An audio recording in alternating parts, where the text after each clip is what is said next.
حدثنا مالک بن اسماعیل حدثنا اسرائیل عن عثمان بن عبد الله بن موهب قال ارسلني اهلي الى ام سلمة زوج النبي صلى الله عليه وسلم بقدح من ماء وقبض اسرائیل 3 اصابع من قصة فيه شعر من شعر النبي صلى الله عليه وسلم وكان اذا اصاب الانسان عين او شيء بعث اليها مخضبه فاطلعت في الجلجل فرأيت شعرات حمراء.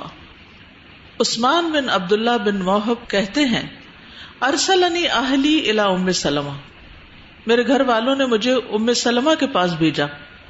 کون ہے وہ؟ زوج النبی صلی اللہ علیہ وسلم، نبی صلی اللہ علیہ وسلم کی زوجہ محترمہ. بقدح من ماء، پانی کے پیالے کے ساتھ پانی دے کے بھیجا. وقبض اسرائیل 3 اصابع من قصۃ فیہ شعر، اور پکڑا اسرائیل نے، جو اوپر روایت کر رہے ہیں نا عثمان سے، 3 انگلیاں من قصۃ فیہ شعر، ایک بالوں کے گچھے کی، من شعر النبی صلی اللہ علیہ وسلم، نبی صلی اللہ علیہ وسلم کے بالوں میں سے. وکان اذا اصاب الانسان عین، اور ہوتا یہ تھا کہ جب کسی انسان کو نظر لگتی، او شیء، یا کوئی تکلیف ہوتی، بعث الیہا، تو بھیجتا ان کی طرف. کن کی طرف؟ ام سلمہ کی طرف. مخضبہ، اپنے پانی کا پیالہ. تو وہ کیا کرتی تھی؟ وہ نبی صلی اللہ علیہ وسلم کے بال اس میں پھیر کے وہ پانی واپس کر دیتی تھی، تو وہ اس شخص پہ ڈال دیا جاتا تھا، تو وہ شخص اچھا بھلا ہو جاتا تھا. فاطلعت فی الجلجل، تو میں نے اس ڈبیا میں دیکھا. فرأیت، تو میں نے دیکھا کہ شعرات حمرا، سرخ رنگ کے بال ہیں، یعنی وہ نبی صلی اللہ علیہ وسلم کے بال تھے جو ریڈ تھے، یعنی سرخی مائل تھے. حدثنا موسیٰ بن اسماعیل حدثنا سلام عن عثمان بن عبداللہ بن موہب، وہی راوی ہے. قال دخلت علی ام سلمہ، کہتے ہیں میں ام سلمہ کے پاس گیا. فاخرجت الینا شعرا من شعر النبی صلی اللہ علیہ وسلم مخضوبا، تو انہوں نے ہمارے لیے نبی صلی اللہ علیہ وسلم کے بالوں میں سے کچھ بال جو خضاب شدہ تھے، رنگے ہوئے تھے، وہ نکالے. وقال لنا ابو نعیم حدثنا نصیر بن ابی الاشعث عن ابن موہب، یہ اس روایت میں بھی ابن موہب ہے، ان ام سلمہ ارتہ، کہ ام سلمہ نے دکھائے ان کو. کن کو دکھائے؟ ابن موہب کو. ام سلمہ نے ابن موہب کو دکھائے شعر النبی صلی اللہ علیہ وسلم احمر، نبی صلی اللہ علیہ وسلم کے لال رنگ کے بال. ٹھیک ہے، اب ان 3 حدیثوں کو جب ہم ساتھ ملا کے پڑھتے ہیں تو کچھ نقطے ہمارے سامنے آتے ہیں. نمبر 1 یہ کہ ام سلمہ رضی اللہ عنہا کے پاس نبی صلی اللہ علیہ وسلم کے بال ایک ڈبیا میں تھے، انہوں نے رکھے ہوئے تھے. ٹھیک ہے، اور وہ کہتے ہیں کہ یہ چاندی کی ڈبیا تھی. بعض کے چھوٹے چھوٹے کیسز ہوتے ہیں جس میں لوگ کوئی اپنی چھوٹی چھوٹی جیولری رکھ لیتے ہیں، جیولری باکسز ہوتے ہیں نا جیسے. تو جیولری باکسز عام طور پر کس مٹیریل کے ہوتے ہیں؟ کبھی چاندی کے، کبھی ایسے فینسی سے ہوتے ہیں، شنیل وغیرہ کے بھی ہوتے ہیں، وہ جو مخمل کے وہ نہیں بنے ہوئے ہوتے ڈبے سے. بہرحال تو ام سلمہ رضی اللہ عنہا نے نبی صلی اللہ علیہ وسلم کے بال ایک چاندی کی ڈبیا میں رکھے ہوتے تھے. جب کوئی آدمی بیمار ہوتا یا اس سے بری نظر لگ جاتی تو وہ پانی کا برتن ام سلمہ کے گھر میں بھیجتا. وہ کیا کرتی؟ اس پانی کے اندر نبی صلی اللہ علیہ وسلم کے بال لے کے ان کو گھما کے نکال لیتی اور وہ پانی بندے کو بھیج دیتی، اور مریض کو وہ پانی یا تو پلا دیا جاتا اور استعمال کرا دیا جاتا، تو وہ اللہ کے فضل سے صحت مند ہو جاتا تھا. تو دوسری بات اس سے یہ پتہ چلی کہ نبی صلی اللہ علیہ وسلم کے بال، جن کو منہ مبارک بھی کہتے ہیں، کبھی سنا یہ لفظ؟ یہ بہت عام ہے، اخباروں میں بھی اشتہار دیے ہوتے منہ مبارک کی زیارت. آج کل کوئی منہ مبارک کچھ بھی کنفرم نہیں ہے، لیکن اس وقت ام سلمہ تو آپ کی اہلیہ تھی، انہوں نے کچھ بال ہو سکتا ہے آپ نے کٹوائے اور انہوں نے سنبھال کے رکھ لیے ہوں. ٹھیک ہے، تو یہ آپ کے بال بھی مبارک تھے. لیکن یاد رکھیے کوئی بھی چیز جو مبارک ہوتی ہے یا اس سے ہمیں کوئی فائدہ حاصل ہوتا ہے، چاہے وہ کوئی دوائی ہو، کوئی پھل ہو، کوئی غذا ہو، کوئی چیز، اس میں برکت کون ڈالتا ہے؟ اللہ تعالیٰ ڈالتا ہے. یہ نہیں سوچنا چاہیے کہ ان کی وجہ سے یہ ہوا، یہ اللہ کی وجہ سے ہوا. اللہ سبحانہ و تعالیٰ نے اس میں برکت رکھی ہے، اور اللہ تعالیٰ جس میں چاہے برکت رکھ دے. آپ کے کھانے کی جو پلیٹ ہے اس میں بھی برکت ہوتی ہے. کہاں ہوتی ہے برکت؟ اس کے درمیان میں. کھانا کہاں سے چاہیے؟ اپنے سامنے سے. اسی طرح گھر میں جیسے ڈونگے میں سے آپ سالن نکالتے تو آگے سے نکالیے, چاول نکالتے تو سائڈ سے نکالیے, سینٹر سے شروع نہ کیجیے کیونکہ وہاں برکت نازل ہوتی ہے. اور تھوڑا کھانا بھی بہت سے لوگوں کو پورا آ جاتا ہے, لیکن کچھ لوگوں کی عادت ہوتی ہے وہ سارے کو گھماتے ہیں اور پھر جہاں سے جی چاہے بے ڈھنگے قسم کے چمچے مار کے کھانا نکالتے ہیں. تو اس طرح نہیں کرنا چاہیے. ہر چیز کا ایک سلیقہ ہوتا ہے, سلیقے سے پھر چیزیں خوبصورت ہو جاتی ہیں. یہ الگ بات ہے کہ بعض کھانے اوپر سے ٹھنڈا ہو گیا نیچے گرم ہے, آپ اس کو ہلا لیتے ہیں, یا اوپر بہت گھیا آ جاتا ہے آپ اس کو ہٹا دیتے ہیں. ضرورتاً تو آپ اس میں چمچ پھیر سکتے ہیں, یہ نہیں کہ پھیر ہی نہیں سکتے, لیکن ڈائریکٹ چمچ کو اینڈ ڈونگے کے بیچ میں سے نکال کے کھانا نکالنا یہ درست نہیں, کیونکہ وہاں برکت نازل ہوتی ہے. اسی طرح کھانے کا آخری حصہ جو ہوتا ہے جو آپ کی پلیٹ میں رہ جاتا ہے اس کو کیا ہوگا, میں کیا کروں, چاٹ دو. کوئی پتہ نہیں کہ کون سا حصہ بابرکت ہو اس میں سے, جو آپ کے لیے طاقت کا باعث بنے, غذا بنے, شفا بنے. کیونکہ اکثر لوگ کہتے ہیں ہم کھاتے بھی ہیں پھر بھی طاقت نہیں آتی. ہو سکتا ہے کہ ہم کہیں کسی سنت کی خلاف ورزی کر رہے ہوں. ایک شخص نے لکھا تھا کہ جب سے میں نے بسم اللہ شروع کی ہے شعوری طور پر میری بیماریاں ختم ہو گئی ہیں. بعض اوقات ہم خیالوں میں کھوئے ہوتے ہیں, ہاتھ میں موبائل پکڑا ہوتا ہے, کوئی ہمیں کھانا ڈال دیتا ہے, ہم بس دھیان یہاں ہوتا ہے اور اندھا دھند کھانا شروع کر دیتے ہیں. یہ طریقہ بھی ٹھیک نہیں ہے. تو کھانے کے بھی کچھ آداب ہے. اب یہ کتاب چھپ رہی, اللہ کرے سمر کورس کے ہوتے ہوئے چھپ جائے, وہ ہر گھر میں ہونی چاہیے. اس میں کھانے کے آداب اور سنتیں بیان کی گئی ہیں مختلف, یعنی قرآن مجید اور احادیث کی روشنی میں, اور دعائیں وہ سب کٹھی کر دی گئی. کیونکہ کھانا تو دن میں 3 مرتبہ کا یا زیادہ مرتبہ کا کام ہے, تو اس میں تو زیادہ سنتیں فالو ہو کر ثواب مل سکتا ہے ہمیں. تو جس چیز پر بسم اللہ نہ پڑھی جائے اس میں برکت نہیں ہوتی. اگر پانی پیتے ہوئے بسم اللہ آپ پڑھ لیتے ہیں یا کوئی کام کرتے ہوئے تو وہ بابرکت ہو جاتا ہے, کیونکہ تبارک اسم ربک ذی الجلال والاکرام, بہت بابرکت ہے تیرے رب کا نام جو جلال اور اکرام والا ہے. تو یہ بات یاد رہے گی سب کو. کس کی خاطر یاد رکھیں گے؟ میری خاطر, اپنی خاطر. ٹھیک ہے, اپنے فائدے کے لیے یاد رکھیں گے تاکہ ہم نقصان سے بچ سکیں, ہمیں ثواب ہو کھانے کا بھی اور ہمیں فائدہ ہو کھانے کا بھی. ایسی چھوٹی چھوٹی عادتوں کے نہ ہونے کی وجہ سے گھروں میں بڑی بے برکتیاں ہوتی ہیں, پورا نہیں پڑتا. ہر وقت شکوے شکایتیں کرتے نظر آئیں گے لوگ, پوچھے کیا حال ہے, کوئی حال نہیں, کھانا پورا نہیں پڑتا, مہینے سے پہلے ہی ختم ہو جاتا ہے, کیونکہ اللہ کا نام نہیں ہے وہاں. ابن حجر کہتے ہیں بال جب جسم سے الگ ہو جائیں اور ان پہ کافی زیادہ عرصہ گزر جائے تو ان کا رنگ بدلنے لگتا ہے, سرخی مائل ہونے لگتا ہے. ہو سکتا ہے کہ ام سلمہ کے پاس جو بال تھے وہ رنگے ہوئے نہ ہوں, وہ زیادہ دیر جسم سے الگ ہونے کی وجہ سے سرخ ہو گئے ہوں. آخری بات یہ اس سلسلے میں کہ موجودہ دور میں نبی صلی اللہ علیہ وسلم کے بال کہیں موجود نہیں, اس کے بارے میں کوئی دلیل نہیں ہمارے پاس, یہ سنی سنائی باتیں ہیں. تو لوگ بعض اوقات زیارت کرنے میں ایسی دھکم پیل کرتے ہیں اور نماز چھوڑ دیں گے اور اس بھیڑ میں پھنس جائیں گے کہ زیارت کر رہے ہیں بال کی. اس سے اچھا آپ نبی صلی اللہ علیہ وسلم کی کوئی حدیث پڑھ لیں, کسی سنت کو فالو کر لیں, وہ زیادہ ثواب کا کام ہے. نبی صلی اللہ علیہ وسلم کے لیے خاص تھا کہ ان کے بالگوں کو اس طرح پھیرا گیا پانی میں, یعنی کسی اور کے لیے ایسا نہیں کیا گیا. جی ہاں بالکل.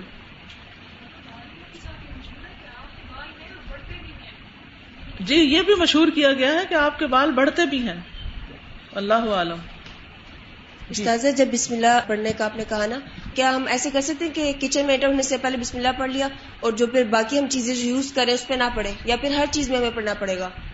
ہر اہم کام سے پہلے کر لیں, یعنی جیسے ہم کچن میں انٹر ہوئے بسم اللہ پڑھ لیا سب چیزوں کے لیے, ٹھیک ہے ایسے بھی. لیکن یہ ہے کہ جیسے آپ کھانا کھولا ہے, نکالنے لگے ہیں بسم اللہ پڑھیں, کھانے لگے ہیں بسم اللہ پڑھیں, اس میں تجدید کرنی چاہیے. ٹھیک. باب الخضاب, خضاب کا باب. حدثنا الحمیدی حدثنا سفیان حدثنا الزہری عن ابی سلمۃ وسلیمان بن یسار عن ابی ہریرہ رضی اللہ عنہ قال قال النبی صلی اللہ علیہ وسلم ان الیہود والنصارى لا یصبغون فخالفوہم. نبی صلی اللہ علیہ وسلم نے فرمایا کہ یہود و نصارہ بالوں کو نہیں رنگتے. وہ کیا سمجھتے ہیں کہ بال سفید رکھنا زیادہ نیکی کی علامت ہے, زیادہ بزرگی کی علامت ہے. سفید بال دنیا سے بے رغبتی کی علامت ہے. تو بے رغبتی صرف ظاہر حلیے میں نہیں ہوتی, بے رغبتی کہاں ہوتی ہے؟ دل کے اندر. ریننسیشن یعنی آپ چیزوں سے اپنے آپ کو دور کر لیتے ہیں. تو مومن بالوں کا اکرام کرتا ہے، بال بناتا ہے، رنگتا ہے، صاف ستھرے کرتا ہے. اس میں کوئی خیر نہیں کہ آپ اپنے بال جو ہیں وہ ایسے ہی چھوڑ دیں. فخالفوہم، تو ان کی مخالفت کرو، یعنی تم بال رنگا کرو. رسول اللہ صلی اللہ علیہ وسلم نے فرمایا، مسند احمد کی روایت ہے، بڑھاپے میں بالوں کا رنگ تبدیل کرو، غیروا الشیبہ، بڑھاپا تبدیل کرو، اور یہود کی مشابہت اختیار نہ کرو. تو یہ مستحب عمل ہے، اگر کوئی کرتا ہے تو پسندیدہ چیز ہے، لیکن بالوں کو سفید رکھنا جائز ہے، اجازت ہے اس کی. یہ حکم واجب میں نہیں آتا کہ بال ضرور رنگے جائیں، لیکن اگر کوئی رنگتا ہے تو اچھا کام کرتا ہے. لیکن سیاہ رنگ سے رنگنا جو ہے اس کی ممانعت ہے.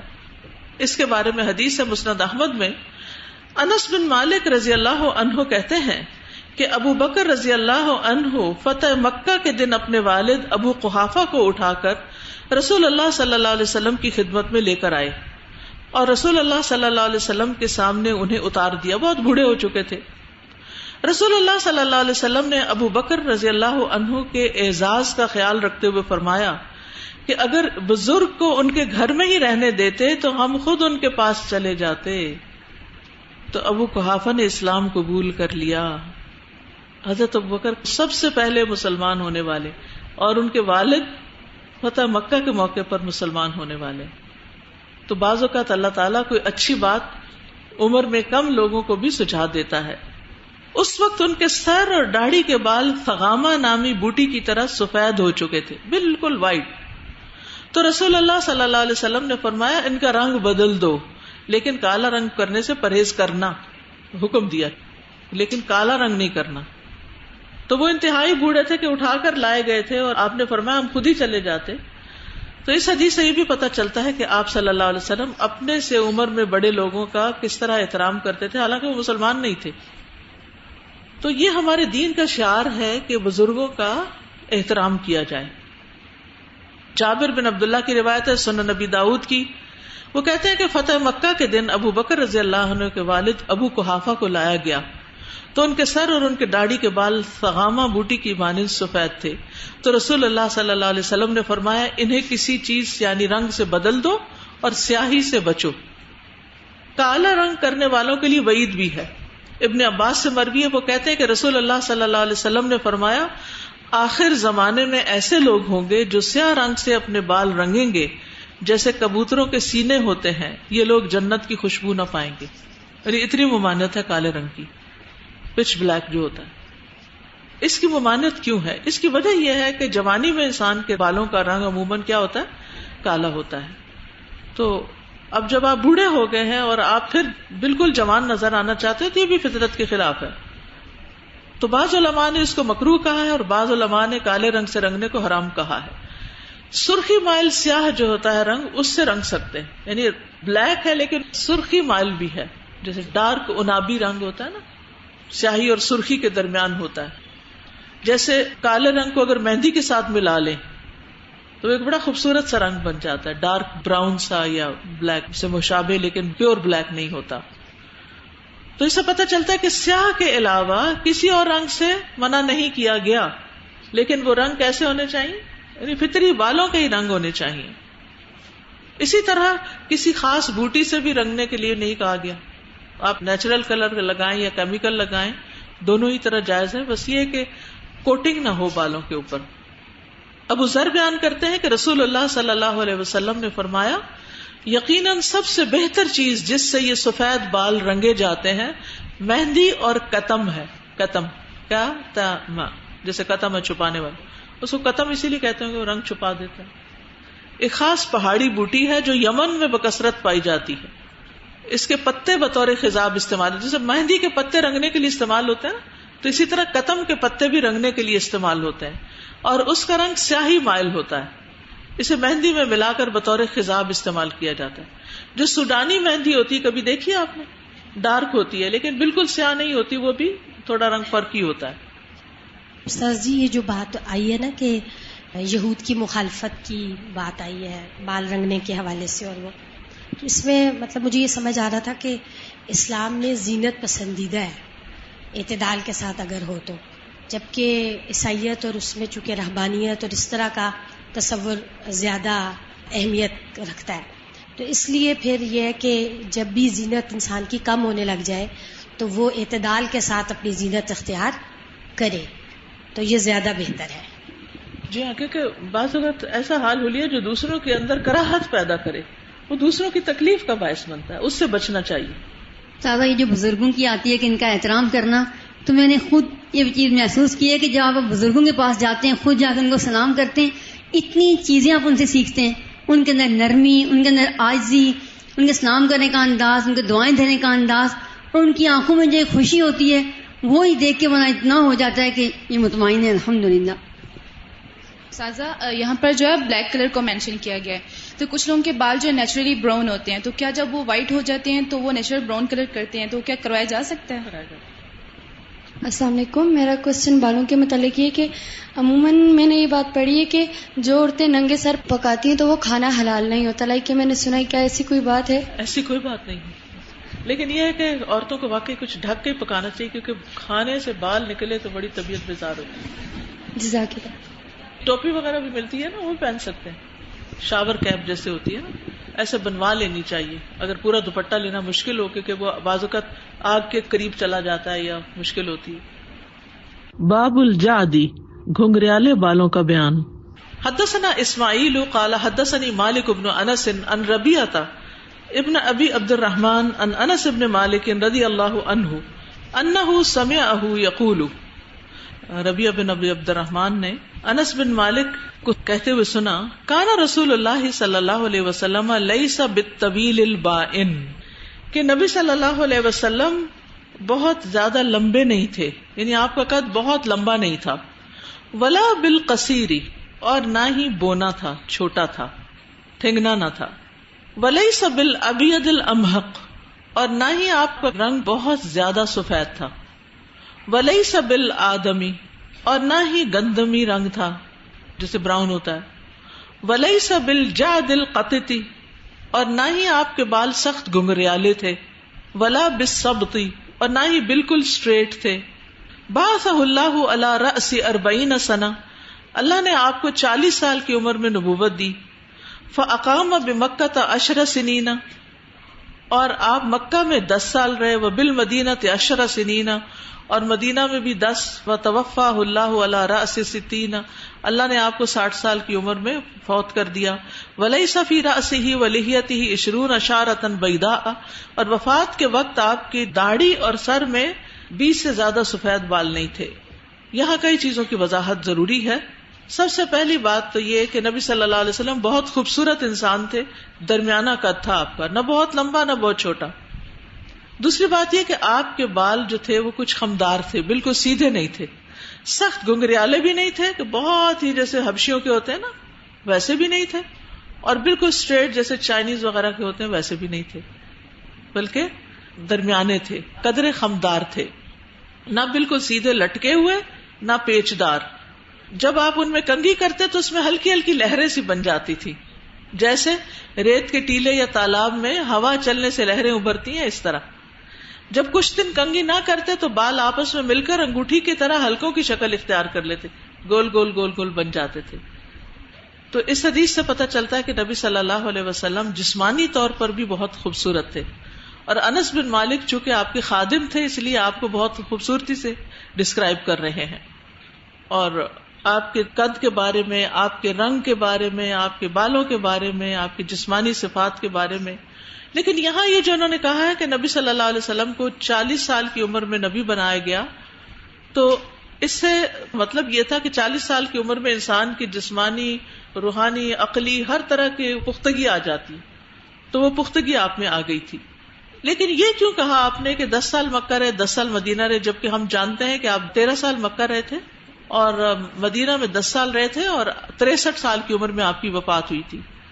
تو ان کا خیال یہ ہے، اب ذرا غور سے سنیے کہ یہ جو انہوں نے کہا 10 سال مکہ میں رہے، تو علماء یہ کہتے ہیں کہ شاید اس لیے انہوں نے کہا کہ 3 سال تک فترۃ الوحی تھی، کھلے عام تبلیغ کا حکم نہیں تھا، تو 10 سال تبلیغ کی، یہ مطلب ہے. یاد رہے گی یہ اس حدیث میں یہ جو 10 سال کی بات آ گئی وہ کیوں ہے.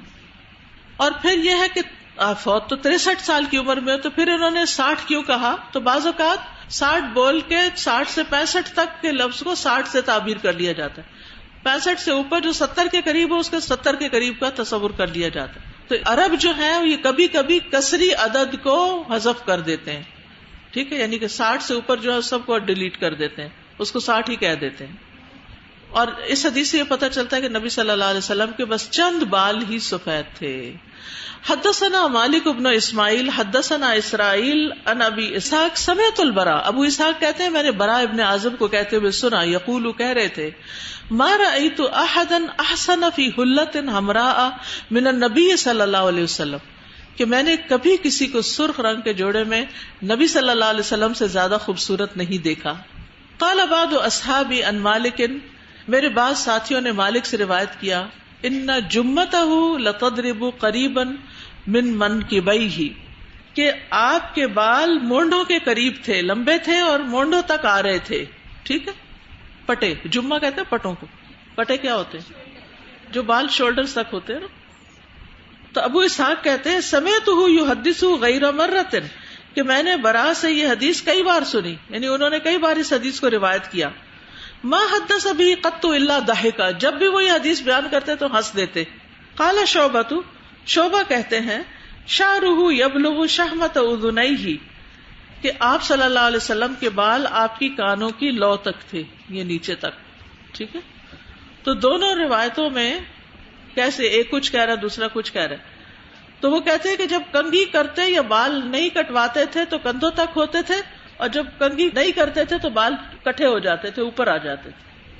تو یہاں نبی صلی اللہ علیہ وسلم کے بالوں کا ذکر ہے کہ بال نہ زیادہ لمبے تھے عورتوں کی طرح جیسے کمر تک ہوتے ہیں، اور نہ زیادہ چھوٹے تھے، بلکہ کانوں کی لو تک تھے یا کندھوں سے تھوڑے کم تھے، بہت زیادہ لمبے نہیں تھے.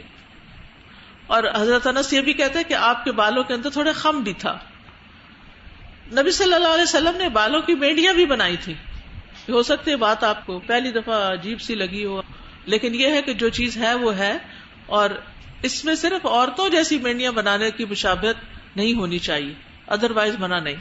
حضرت عائشہ فرماتی ہے کہ نبی صلی اللہ علیہ وسلم کے بال کانوں کی لو تک ہوتے، بعض اوقات کندھوں تک پہنچ جاتے، بعض اوقات ایسا بھی ہوتا کہ بال بڑھ جاتے تو آپ ان کی مینڈیاں بنا لیتے.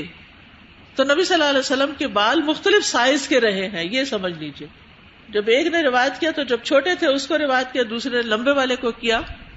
مجاہد کہتے ہیں کہ ام ہانی کہتی ہیں کہ نبی صلی اللہ علیہ وسلم مکہ تشریف لائے تو ان کے بالوں کی 4 لٹیں تھی، یعنی 4 حصوں میں ان کو تقسیم کر کے مینڈیاں سے بنائی ہوئی تھی جو گدھی ہوئی تھی.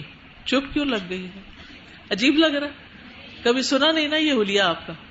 اسی لیے اگر کوئی لڑکا ذرا سے بال لمبے کر لے تو اس کے پیچھے پڑ جاتے کہ تم لڑکی لگ رہے ہو.